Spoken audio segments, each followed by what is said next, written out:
So I became aware that there was something weird in the world of sports when the Brazilian World Cup was happening years ago, and they were building stadiums out in the middle of the Amazon jungle.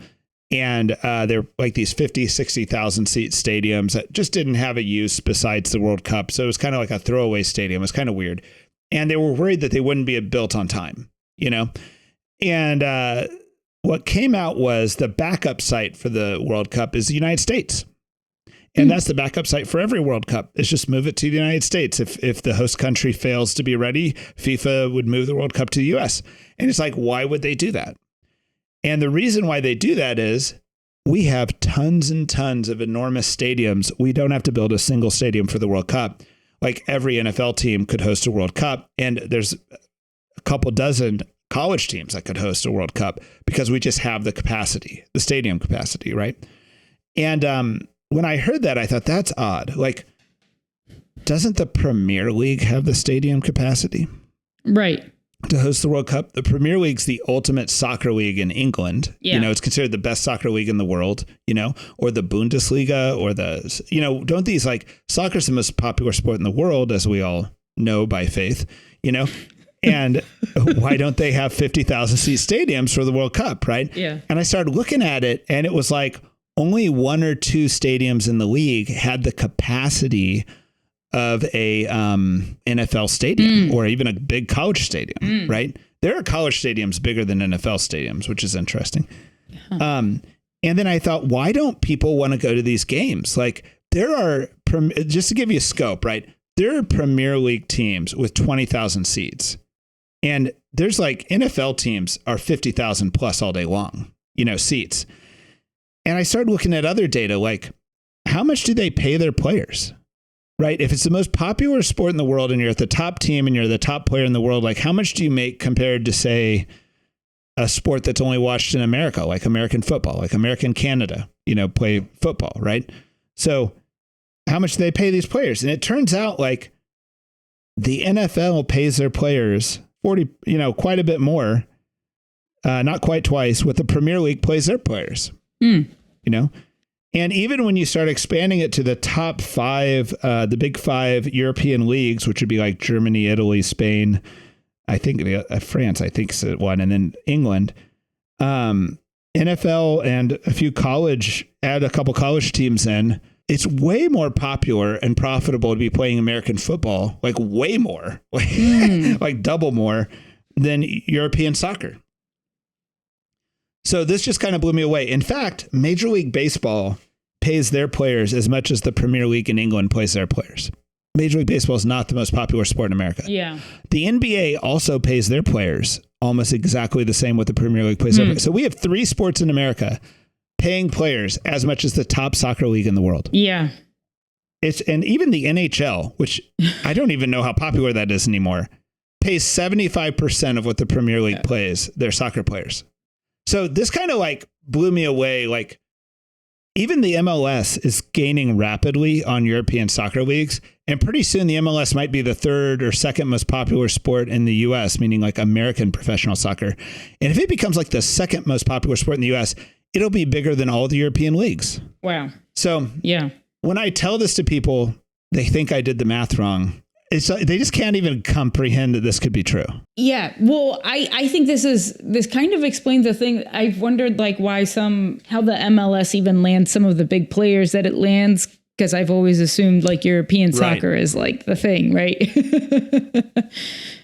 Yeah. Right. Because maybe we're paying competitively, we're also getting them in their later years, but still, I mean, people in Europe want to still see Messi and he's playing in Miami. Yeah. People in Europe still would have paid tickets to go see David Beckham when he played in LA, right. And even back in the day in the 70s, Pele came and ended his career in America playing soccer. Oh, I don't think I knew that. Okay. Oh, yeah. Wow. The original US league was the NASL, the North American Soccer League, and Pele was one of the founders. Yeah. So let me hypothesize what this means. One, soccer's just not that popular, or Americans care about sports a heck of a lot more than the rest of the world, right? Which would also mean soccer is not that popular. Like we just love our sports more than you love yours. Yeah. Two, America's fantastically rich and Europe's not. more than anyone probably conceives. And that's why these teams only have 20,000 seat stadiums and don't pay anything. Mm-hmm.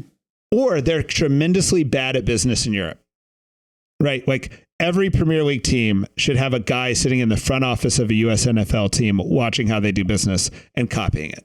But let's talk about the financial thing, because I don't think we think of these soccer fans as so radical, such maniacs. They love it so much, but do they? Because they're not really going to the games, right? But then we go to the financial part, and this kind of blew my mind. Was, like the NFL teams are like, and the NBA and the NHL, and those are for-profit companies, right? And they make tons of money because people love their sport, right? But like the NCAA, they're paying players now, but they're still being run as nonprofits.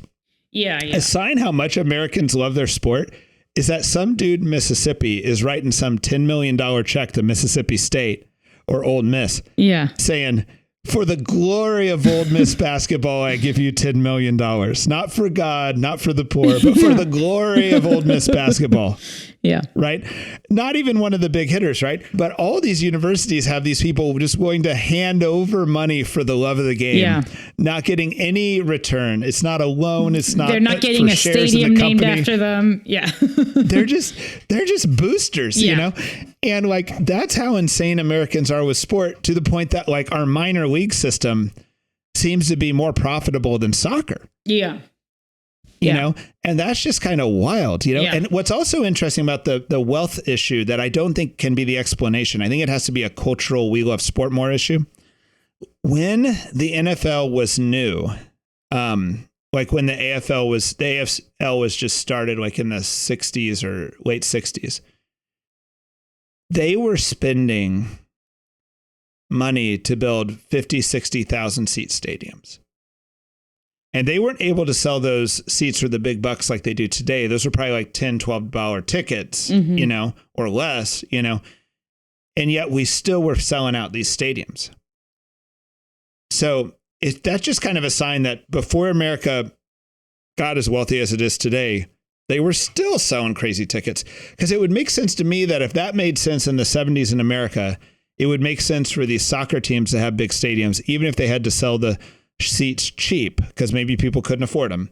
Just sell the seats cheap because people want to be there. Yeah.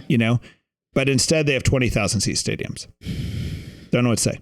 What's your conclusion, Laura? I don't know. I just had this idea. It's like I kind of think American football is like the thing that's most like, the Romans going to the Colosseum. Professional rugby is a pretty big deal, too. Okay. But it's nothing compared to any of these American sports. How many people would you guess the Colosseum in Rome sat? Ooh. 8,000. How many? 8,000. I think I would have guessed something like that, too. But this says the Colosseum in Rome, an estimate is between 50 to 80,000 spectators. Oh, while some historical accounts suggest a capacity closer to 87,000. Wow. People were smaller then. That's my only explanation. No, that's amazing. Yeah. And, chariot racing stadiums were even bigger. So we are the Americans are the new Romans. Yeah. We love our sport to the point we donate watching to it. Men get beat up and break their bodies. But I you can't say that because the NBA is even bigger than the Premier League, or as big as the Premier League. Right. It's not and just baseball is too. It's not just aspect. Some like savage sport. Yeah. It's like all our sports are massive compared to what Europe does.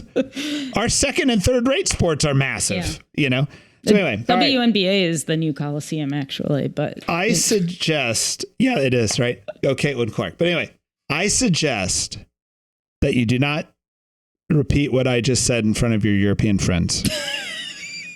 I do not think it will go well. Even the American friends I meet who I say these observations to, they think I have to be wrong. Okay. And they're not usually wrong when they think I have to be wrong. But on this case, I have my data. So anyway, all right.